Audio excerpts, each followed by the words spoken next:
Hello, ladies. Welcome back. I'm so glad you're here, listening in and attending to yourself today.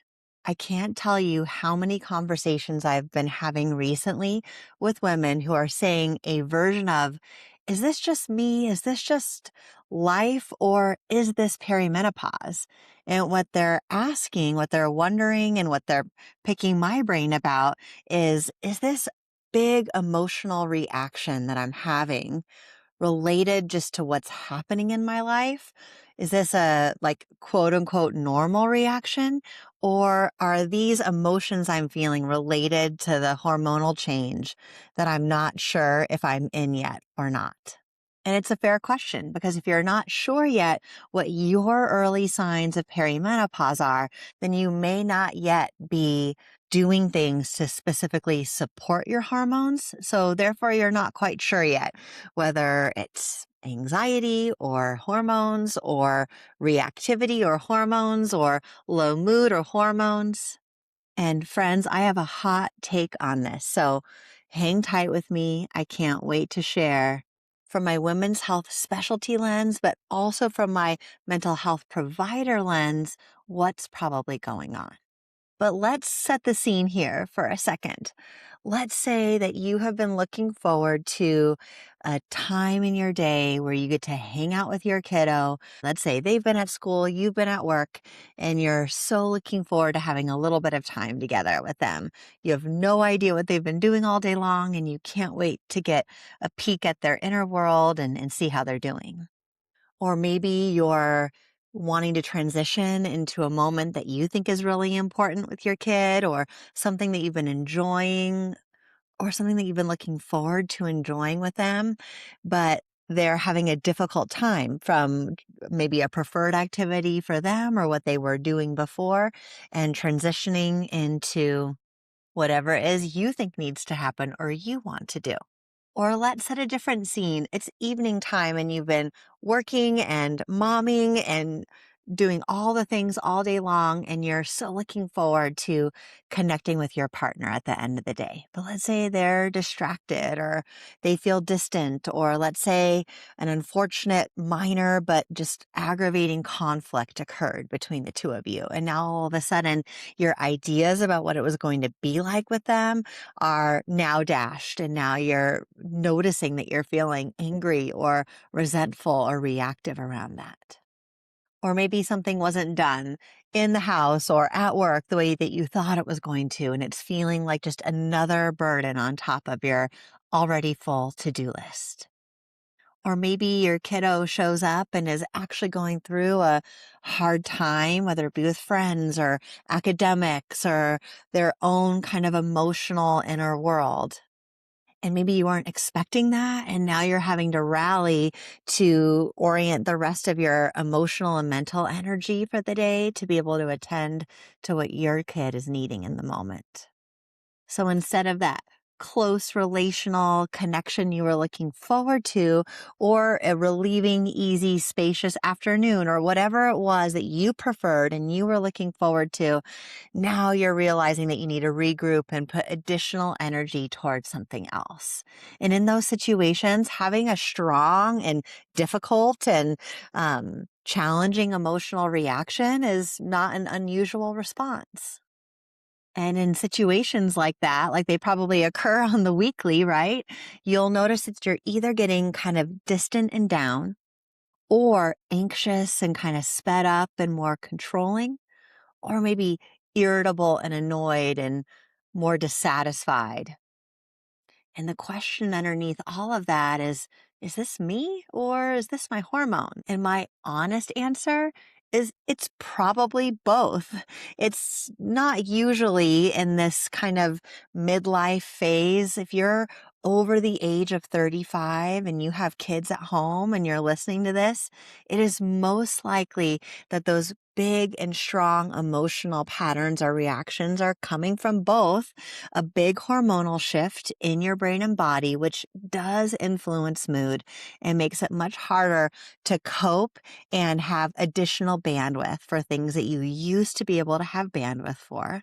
And also, you're in a taxing and demanding and beautiful, but wholehearted season that is rigorous and will influence your emotional landscape. There are many stressors to contend with in modern motherhood.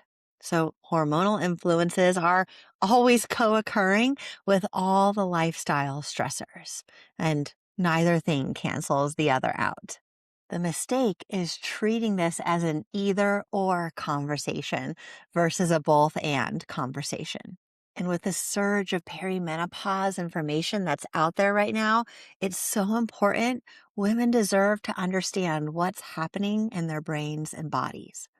And hormone fluctuations during menopause directly influences our mood. So estrogen, progesterone, and testosterone are going to affect the brain's emotional centers, and things like irritability, anxiety, low mood, reduced stress tolerance. These are biological events and not character flaws. It is worth starting to have a conversation with a knowledgeable healthcare provider who can help you understand the benefits of hormone replacement therapy, supportive nutrition, strategic stress management, real and valuable tools for the biological hormonal side of what's happening. We cover all of this in the Vibrant Mom Collective, so if you're ready for mentoring and guidance, you know where to go first. And at the same time, moms, especially if you're juggling a household, a career, a relationship, your mothering duties, and maybe even caregiving for other parts of your life or other people in your life, we do have less bandwidth coming in to the evenings. We're juggling a mental load and a full day full of responsibilities, and usually less time to nurture our mind and our body and our spirit in the way that we would like to. So ongoing stressors and hormonal influences are going to both be at play when we're looking at your mood, your feeling of less resilience, and your reactivity when you would prefer to be a little bit more grounded and responsive rather than reactive. And this is where I think I have a unique perspective that can be really helpful, because regardless if it's stressors and something going on within you or around you, or if it's a hormonal influence, you actually need an inner skill set to contend with those difficult emotions either way.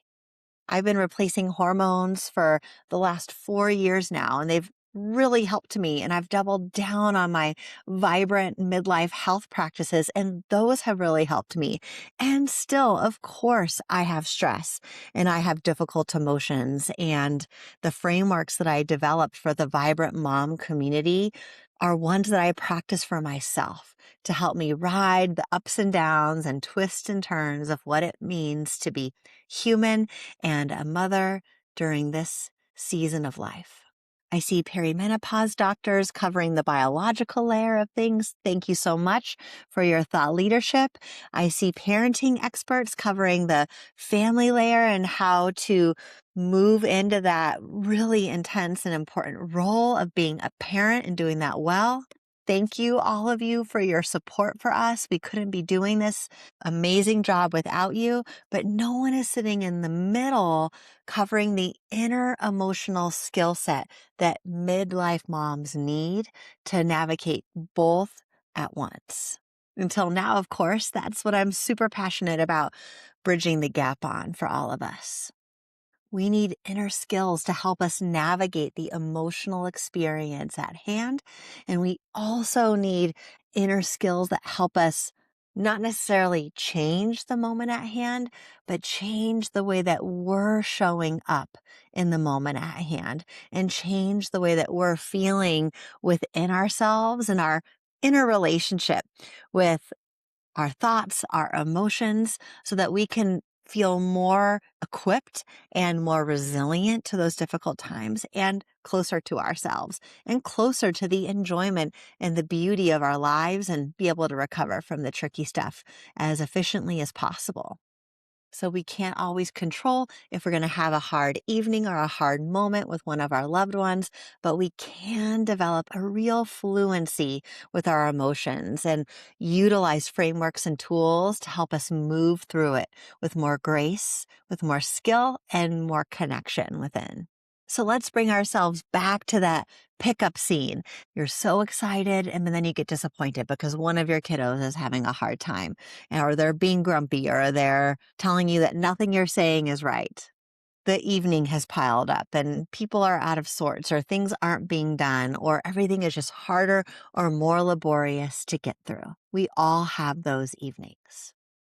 And let's say you've landed in one of those three states: the distant and down state, the anxious and sped up or controlling state, or the irritable and annoyed and agitated state. I've developed a turning inward and listening practice that can be a key tool to have in your toolbox during any of those times. The trick is, in order to do it, is you actually have to put yourself in a timeout of sorts. Not because you're wrong or bad, but because you need to do a little bit of inner work before you're able to kind of step back into the scene, whatever's happening, and navigate through it as effectively as possible. So it could look like locking yourself into the bathroom, or going into your room and sitting on the floor of your closet, or taking a quick lap around the block. Give yourself 5 minutes. Go somewhere private.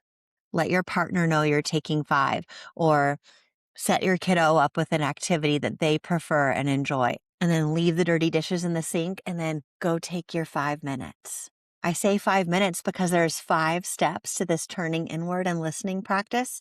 So you could think about giving yourself a minute in each. Of course, if you have more than 5 minutes, like, please take it. You'll probably get even more out of the practice, but I like to be really realistic and try to combat that idea that you need to have a large chunk of time to do this turning in work and to work through your emotions with skill. You can really do it in the flow of your life without taking too much time away.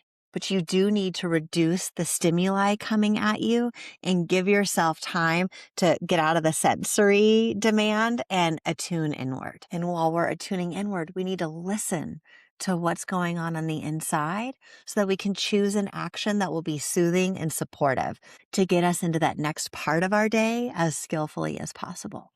So here are the 5 steps of the turning inward and listening practice. The first step is to name your emotions. This might sound pretty basic, but it can be really helpful to give yourself time to name all of them, not just the first ones that are most pressing on your attention, but to give yourself an opportunity to really know yourself. If we don't know what's hurting, we can't really help it. So it's important not to be too general here, but to give yourself a full minute to get specific, not just the first feeling that surfaces.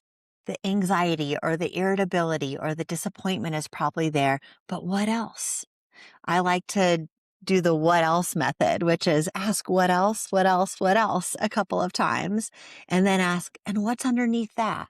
And then what might be underneath that?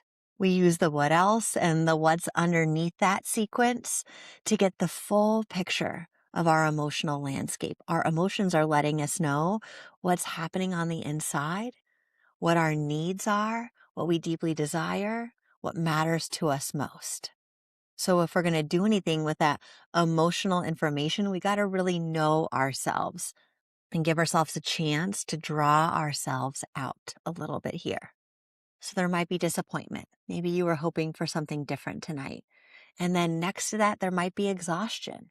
And then what else? Maybe there's grief because it's just not working out the way that you had thought. And then what's underneath that? Maybe embarrassment or shame. Like, maybe I'm the problem. Maybe if I didn't lose it all the time, then maybe I would have an easier time of things. That's an example of what shame might sound like inside of our heads. And then maybe what's underneath that? Maybe fear.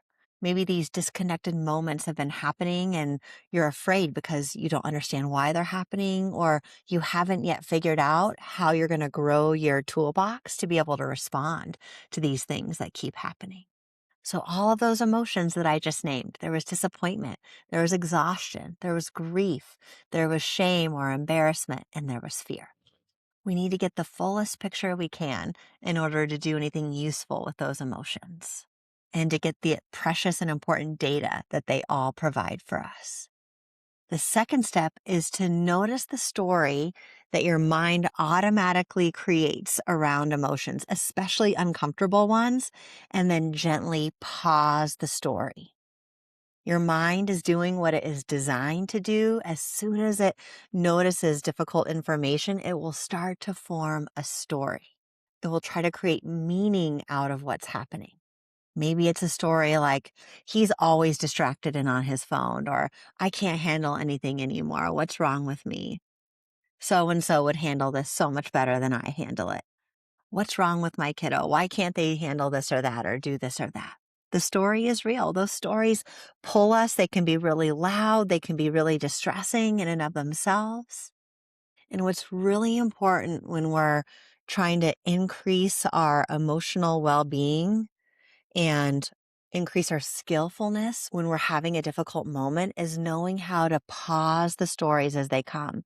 We're not ignoring them. We're not arguing with them, but we are doing a pause on purpose.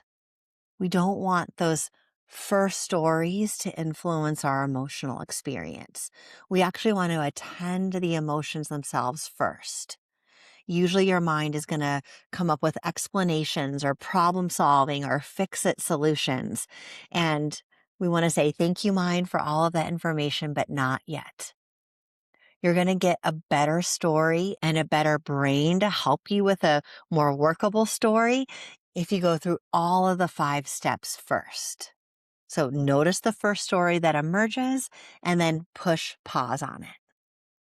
We're going to set it gently to the side and we're going to continue the work of turning inward and listening.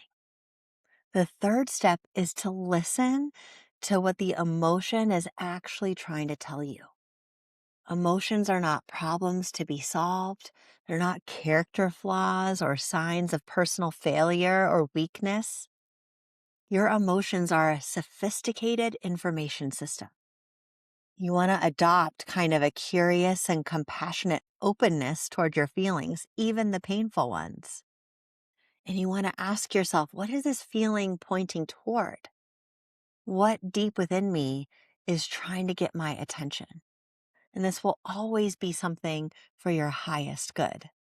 Maybe it's pointing to a need that's not being met, or something that you're longing for or deeply desire, or a place within you or in your life that needs more support or resources or resourcefulness. This is where we get the real information from within, not the story our mind creates of it, but from the emotion itself. And a little trick here is if the information you're getting makes you feel smaller and less than and shut down, it's not the true information from the emotion. The information from our emotions, even if it's tender, is going to open us up. It's going to invite us into more of ourselves, maybe into a bigger and braver space. But emotions are from an essential good self inside of you, trying to get your attention, helping you to course correct in this journey of life. The fourth step is to meet it with compassion. Whatever you learn in that emotional landscape, we want to practice meeting our pain with compassion rather than judgment, rather than criticism, rather than skipping over it and going to solutions right away. We need to have a real relational moment, you within you.